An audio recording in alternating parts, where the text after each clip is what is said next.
Chapter 11. Let's talk about sex. Zoe arrives for another session with Clara. She's warmly greeted and taken straight through to the comfortable therapy room.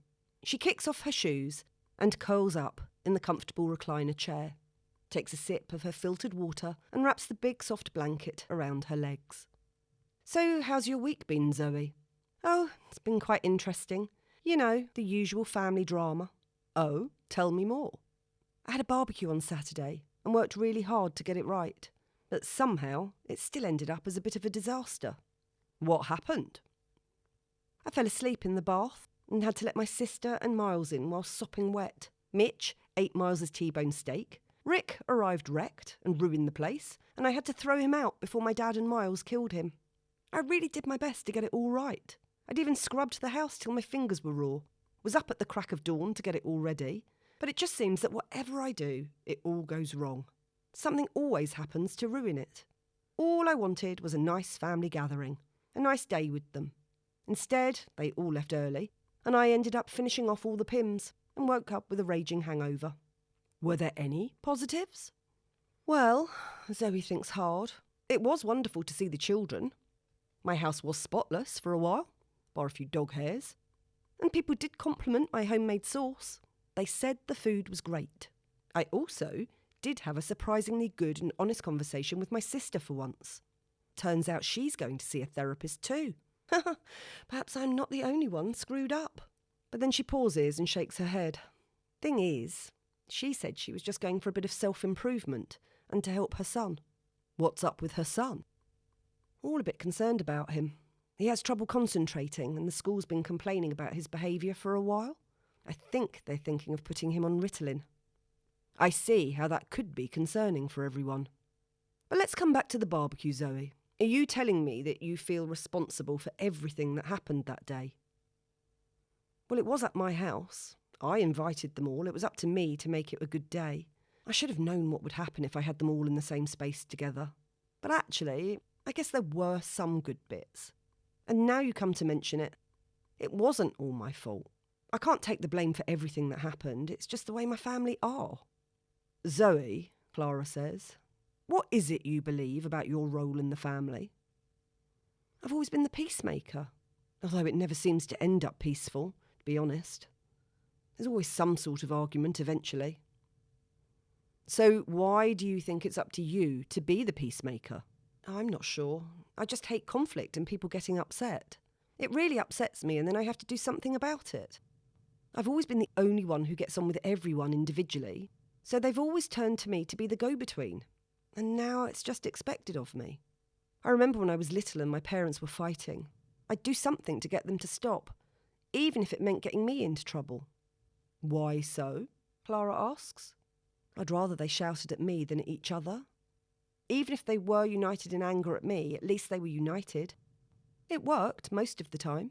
Clara pauses and looks at her very intently.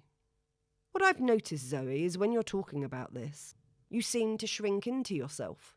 How does it make you feel when you're trying to make things right and it doesn't work out?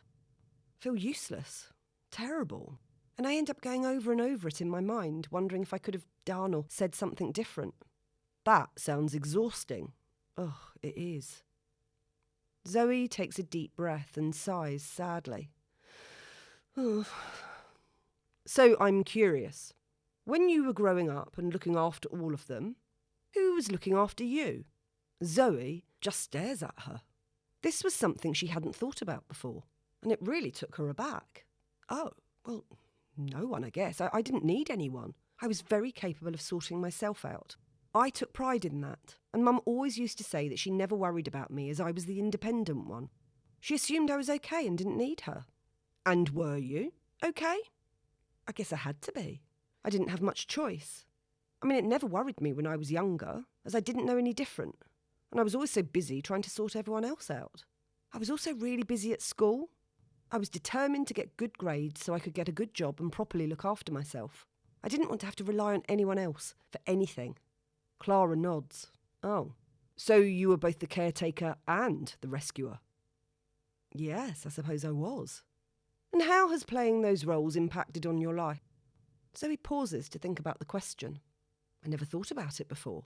But I suppose my job now is sort of the same thing, trying to rescue women who are in trouble, helping them to find some peace and stability in a mad world. Do you sometimes struggle to believe that people, especially the ones in your family, could take care of themselves? Could manage without you? Oh, I never really thought about it that way.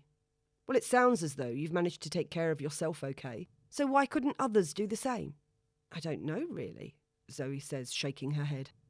I just see people struggling and I want to help. Isn't that what you do? Especially when things are unfair and unjust. I can't help myself. Has it ever occurred to you that by stepping in, you're giving people a message that says you think they're not capable? You're implying by your actions, subconsciously, that they're not good enough. But that's not what I'm intending at all. I just want to help others. And what about helping you? Where's the time to do that? It seems you spend so much time helping others, there's not a lot left for you. Zoe, I have to ask you, are you neglecting yourself? What? No, I don't need anyone's help. So let me get this straight. You don't need any help, but everyone else does. That's a very interesting belief. Zoe, don't you think? Zoe looks a bit flabbergasted at this challenge. She wasn't expecting this from Clara. So you've cast yourself in the role of superwoman and saviour. Interesting. No, that's not it at all. Zoe is starting to get a little upset. Tell me what it is about, then. It's just the way I am. I'm trying to be a good person. Do good people totally ignore their own needs, Zoe? Zoe is lost for words. It takes her a moment to respond. And when she does, it's clear that she's a little bit angry. What needs? I'm fine. Really? Are you? And remind me again why you're here. Zoe is starting to get really emotional. Her bottom lip starts to wobble and she starts to cry. Suddenly, the gateway to her inner frustrations opens up. It's wide. Because my love life is shit. And actually, I'm bloody sick of being walked all over, of carrying the shit for everyone else, for being the punchback for everyone, and the butt of people's sarcastic jokes. I'm sick of trying to do everything right, following stupid rules, driving myself crazy, trying to be the kind of woman people like and admire, that men want to be with, that family are proud of. And I'm really sick of being made to feel as though I'm inadequate because I don't have a boyfriend, and told that I need to find a man to love me. Because the bottom line is, not only do I not even like myself, I have no idea how to fix this. Oh my God. I'm sorry. I'm so embarrassed. She grabs for some tissues. You must think I'm awful. God, I never cry in front of people, and now I feel like a total loser. Zoe, this is the first time I've heard your authentic voice, and what you really think of yourself. That was wonderful. Well done. Really? Zoe says, now looking aghast and looking very much like a panda bear with makeup running down her face. Clara reaches into a drawer and hands her some more tissues. Don't ever apologise for speaking your truth, and definitely don't apologise for crying. I was waiting for you to get real, and you just did. You don't think I was being real before? I think you were being who you thought you were meant to be, or should be, and not you. This is a safe place for you to be authentic, Zoe. It's time for you to recognise how hard you've been on yourself. It's time for you to let this go and start to support you.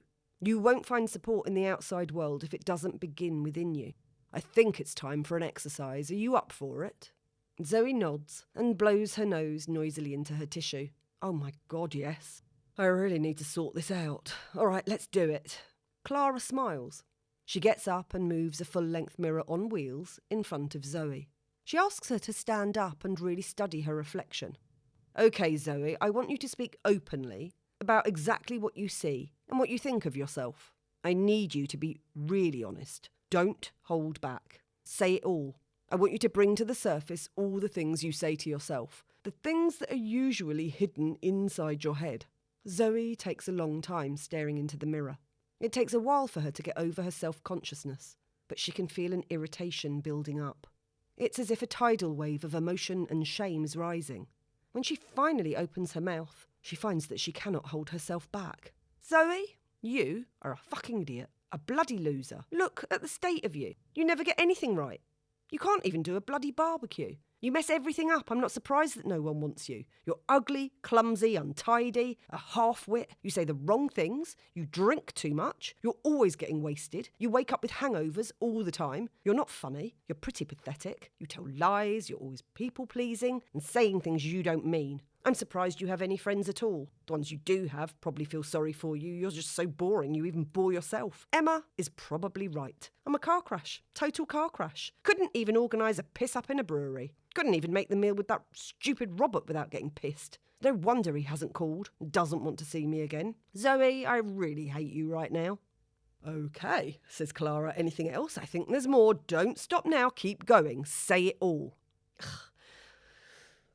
She takes a deep breath. You're such a fake. You make out you're so clever, even when you can't even hold down a boyfriend. Even Sam has a man and you can't get anyone to stay with you. Stupid. Dumbass. You keep making the same stupid mistakes over and over again. You're a complete and utter fucking idiot. You're getting old and soon no one will ever want you. Even Mitch thinks you're a loser. I actually hate you. I'm so over you right now. Ugh, I just hate you.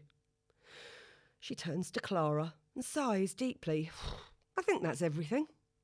Are you sure? Oh, I'm sure. I'm done. But holy shit, I can't go on like this. What the hell? I need to change this, not just for a boyfriend. I need to change it for me. Enough is enough. I'm so ready. Can you help me change this? Oh, yes. That's why we're here. And well done, Zoe. The work has well and truly begun. OK, so where do I start? Clara hands her a journal. Now that you've released some of those inner emotions and got a sense of how you've been beating yourself up in the background, I want you to know that this journal is going to be your new best friend. I want you to make a note of your thoughts and feelings throughout the day, especially when something triggers you or you're feeling any kind of emotions, especially the bad ones. I want you to make a note of what you say to yourself when things don't go so well. All of the names you call yourself. That's in the front of the book. At the back of the book, at the back of the journal, I want you to do the opposite. I want you to make note of any good things that happen. I also want you to list a nice, positive thing that you do for yourself each day. Like what? Says Zoe. You tell me. What do you enjoy? There must be some little pampering things that you could do. They don't have to cost the earth. It could be as simple as running yourself a hot bath and listening to your favourite music. Get creative, Zoe. I want a full report when you come next week. Zoe leaves, feeling somehow lighter, optimistic, energised and excited about the week ahead. Meanwhile, in Wigmore Street, central London, Harriet Mason, a psychoanalyst, is in her reception. She had begun her career in Harley Street, but moved several years ago when it became associated with plastic surgeons, cosmetic enhancements, and what she considered to be charlatans.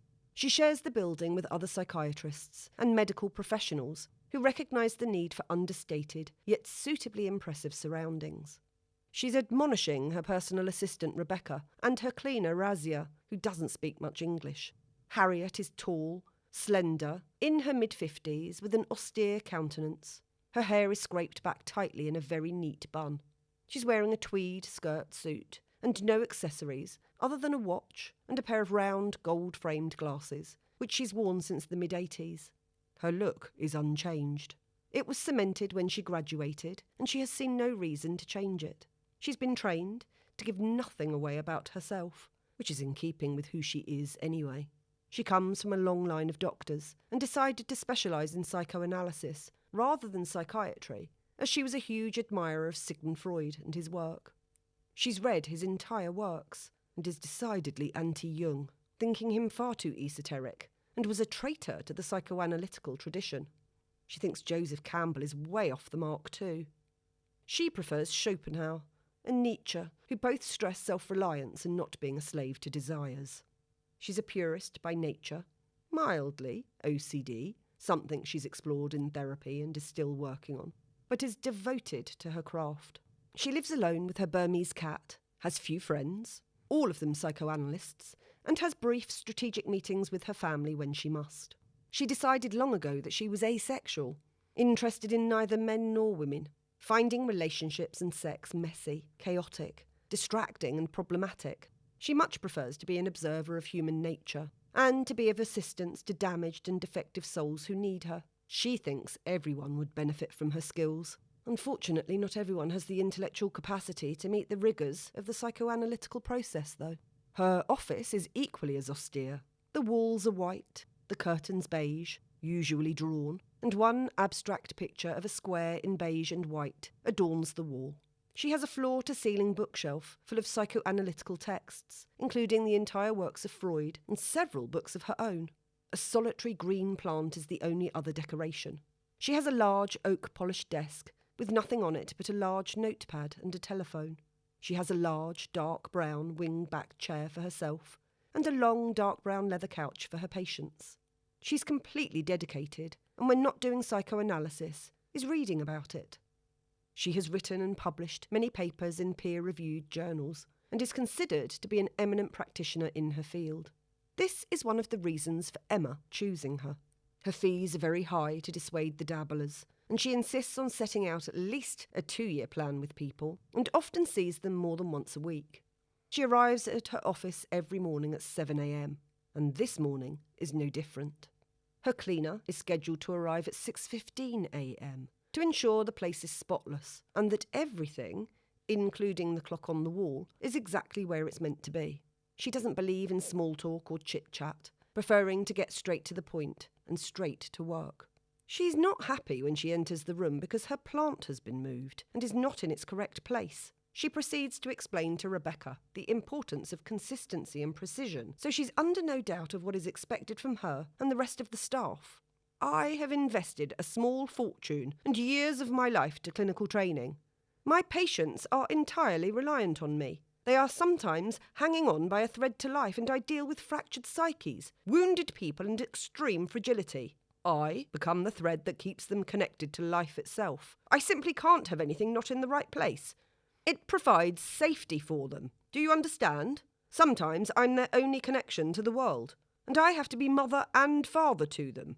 So I need you to make sure that everything is back where it's meant to be, in exactly the same position. This could potentially be a matter of life and death sometimes, so it's imperative that you get it right. She pauses and looks at them both. Do you understand? Razia's grasp of English has improved in the 6 months since she's been in England, but she's not quite able to fully understand everything that's being said. She gets the gist from Harriet's expression and body language, so she nods politely and pretends she does. Emma arrives on the dot of 11 a.m. She had selected Harriet in the same way she selects everything: exclusivity, reputation, and status. Harriet had come recommended by her private GP, and the fact that she was one of the most expensive led her to believe that she was going to be the best. The receptionist, Rebecca, ushers her in. She's very professional. She isn't entirely convinced by Harriet's methods or by the way she treats people, but the job pays well and she's learning a lot just by being there. In her own time, she's training to be a life coach. She believes in more direct and practical methods. But she knocks on Harriet's door to let her know her patient has arrived. Miss Mason, Emma Montague is here to see you. Thank you, send her in. Emma enters and is told to sit down on a long leather couch. Harriet is unsmiling. OK, let me tell you about the way I work so we are clear from the start. I have a Freudian, Kleinian, psychoanalytical orientation. Emma nods respectfully. Psychoanalysis is a form of psychotherapy. It's a talking therapy where you may engage in uncensored free speech, allowing you to bring what is buried within the unconscious into full consciousness. This includes that which has been repressed, suppressed, and inhibited. I believe this to be the root cause of all psychological dysfunctions. Psychoanalysis is recommended when the problem is deeply rooted in character and personality structure, because other forms of talking therapy can't get deeply enough into the roots, which are connected to childhood experiences and particularly traumas. How long are we looking at here? Asks Emma tentatively. In our terms, 2 years would be the briefest engagement. It can take a considerable amount of time to reveal what's been hidden. OK, and how does it work? Emma asks. Well, not all analysts use it, but I prefer to use the couch in my sessions. This triangulates the therapeutic relationship. I will sit behind you as you lie on the couch, so we can both observe your inner material as though projected on the wall. This includes all the elements of your life, including your relationship with me. This makes it easier for you to access your dreams and fantasies. What if I don't have any fantasies? Emma says, a little concerned. Oh, these will emerge with the process, don't worry. You just need to trust me in this. Being on the couch will enable you to be a little less focused on the day-to-day reality and connect with your unmet needs, feelings and desires that have been repressed or latent. I see, says Emma, not really seeing it at all. As an intelligent, logical woman, you will already have a sense of understanding with regards to who you are and what has led you to be where you are. But it is what lies within your subconscious that we need to explore. In particular, we will look at your dreams. Freud said that they were the royal road to the unconscious, and this is why dream work is so important. Emma nods. Some of this does match her expectations and her previous research. We will decode your dreams to look for meanings and their significance. We will be looking at your daydreams too. Neuroses often occurs because people have deep-seated anger and unresolved trauma. When not dealt with, it can transfigure into depression and anxiety. We'll also be looking at your attachments, particularly in regard to your mother and the pre-Oedipal stages of your life. Emma is not entirely sure what this is, but fully intends to research it once she leaves. She's sure it's very important. We will be exploring your psychic reality from multiple points of view, following the traditions of the great thinkers of psychoanalysis. I stand very firmly on the shoulders of the giants that have gone before me, such as Freud and Klein. Emma smiles. She feels assured that she's in good hands, and that soon she will be feeling better. The main goal of psychoanalytic therapy is to enhance the functioning of your ego, helping you, the individual, to become less controlled by distracting biological drives or demands of your superego, Harriet continues. Emma looks a little perturbed because, actually, it is precisely these distracting biological needs that have led her to seek help. A psychoanalytic treatment is not undertaken for the purpose of getting rid of a single problematic item. It aims at refashioning and re-educating your entire person. Regular sessions and commitment are essential to ensure an optimal outcome. If you really want to get results, you'll need to come at least twice a week, preferably 3 times, and the time frame's open-ended but will most likely be measured in years. At the very least 2, as I said. Now, not everyone is a suitable candidate for the rigours of psychoanalysis. But I do believe, having read your initial application, that you would be ideal. Inwardly, Emma gasps at the idea of the time and commitment required, but is flattered nonetheless, and is determined to live up to Harriet's expectations. So what actually happens in the sessions? Asks Emma bravely. We're going to explore the potentially fantasy-laden distortion of your reality, and I shall be just like a surgeon, extracting a tumour. I will reach into your mind and correct these distortions via my interpretations. I will create for you a mirror, onto which you'll project your fantasies, mental illusions and transferences. I will reflect them back to you in the form of interpretations, and once there is nothing left to project, we will consider our work done. Harriet, ever the purist, was giving Emma as much detail as possible in what she considered to be layman's terms. And although full of trepidation, Emma is definitely ready to start the clinical work. Do you think it's possible to be happy again? Harriet pauses for what seems like a very long time. So what does happy again mean to you? I'm not sure. Just to feel normal, the same as everyone else, like I used to. To connect with my husband the way I used to. If I'm honest, we're not so intimate anymore and we don't have much sex these days. So what does normal mean for you? And is it important for you to be the same as everyone else, Emma? Well, you know, just normal as in, well... Emma is now starting to wonder exactly what normal really is. Harriet, meanwhile, is sat silently behind her, letting her ponder and making notes on her pad. This goes on for quite some time. Emma is just about to give a considered and thoughtful reply when she's interrupted by Harriet. OK, thank you, Emma. Your time is up for today. I think this has been an excellent beginning, and I know that we're going to work well together, and you will get much out of it. We'll continue next time. Please make arrangements for your next session in a couple of days with Rebecca. She'll be waiting for you in the reception now. Emma gets up from the couch. She's a little disorientated. However, she senses that she mustn't take up any more of Harriet's time. She leaves the room murmuring her goodbyes and hoping that she's made a good impression. She's not entirely sure what she's letting herself in for. All she knows is that it sounds very impressive, and she's looking forward to getting some answers and some resolutions. Rebecca greets her with a warm smile. Everything go okay? Emma smiles and nods. I think so. It looks like it's going to be a long road, but I'm sure it'll be well worth the effort. Rebecca smiles back professionally, not betraying an ounce of her ambiguous feelings about this way of working. She just hopes that Emma can find what she needs pretty quickly. She hates to see anyone wasting their time and money. She offers Emma several appointment options, and Emma commits to 2 regular late morning slots each week.